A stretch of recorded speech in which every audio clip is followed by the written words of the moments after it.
प्रयत्न करतोय की लोकसभेची उमेदवारी गेली, विधानसभेची निवडणूक गेली, पण आपल्या हक्काची आणि आपल्यासाठी अतिशय महत्वाची जी निवडणूक येते ती स्थानिक स्वराज्य संस्थेची निवडणूक आहे आणि आपण सर्वांनी कोणत्याही परिस्थितीत ही येणारी निवडणूक आपल्या हातातनं गमवू नये ही माझी आपल्या सर्वांना सुरुवातीला ते कळकळीची विनंती राहणार.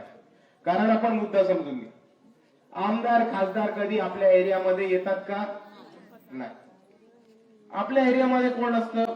आपल्या एरियामध्ये कोण राहतं? आपल्या एरियामध्ये कोण काम करतं? तर आपले नगरसेवक. आणि म्हणून तुमच्या रोजच्या जीवनातले जे प्रश्न आहेत, दैनंदिन जीवनामधले जे प्रश्न आहेत, रोजचे आपल्या जीवन मरणाचे जे प्रश्न आहेत ते कोण सोडवू शकत असेल तर आपल्या स्थानिक स्वराज्य संस्थेची निवडून आलेले मेंबर म्हणजेच आपले नगरसेवक आणि नगराध्यक्ष. आणि म्हणून मी आपल्या सर्वांना विनंती करतो की ही निवडणूक जाऊ नका देऊ. ही निवडणूक जितकी आपण विधानसभा आणि लोकसभा महत्वाची मानतो तितकीच महत्वाची स्थानिक स्वराज्य संस्था किंवा त्याच्याहून जास्त महत्वाची आहे हे आपण सर्वांनी समजून घ्या. आणि असं नाही की आपल्या इकडे प्रश्न नाहीये, असं नाही की आपल्या इकडे समस्या नाहीये, पण आपण एक गोष्ट समजून घ्या की आतापर्यंत आपला फक्त आणि फक्त वोट बँक म्हणून वापर इकडचा प्रस्थापितांनी केलाय ही आपण परिस्थिती समजून घ्या. जर आपण मातंग समाजाची बघितलं तर आज आपल्याला दिसेल की हा महाराष्ट्रामध्ये भाजप असो, राष्ट्रवादी असो, काँग्रेस असो किंवा शिवसेना असो, ओपन सीट मधनं एकही मातंग उमेदवार हे उभे करत नाहीत ही परिस्थिती आपण सर्व समजून घ्या. आणि दुसऱ्या बाजूला हिंदुत्वाचा वेश पेरून यांना शिक्षणापासून दूर ठेवून यांची दिशाभूल करण्याचं मोठं काम मातंग समाजाच्या इकडच्या भाजपने केलेलं आहे.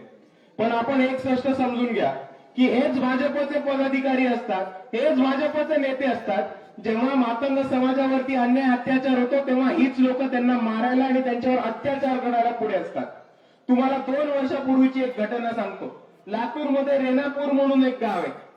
रेणापूरमध्ये मातंग समाजाच्या एका पोराला भाजपच्या गुंडांनी मारलं होतं आणि त्या मातंग समाजाच्या संरक्षणासाठी कोण गेला असेल तर ते वंचित बहुजन आघाडी आणि बाळासाहेब आंबेडकर गेले होते.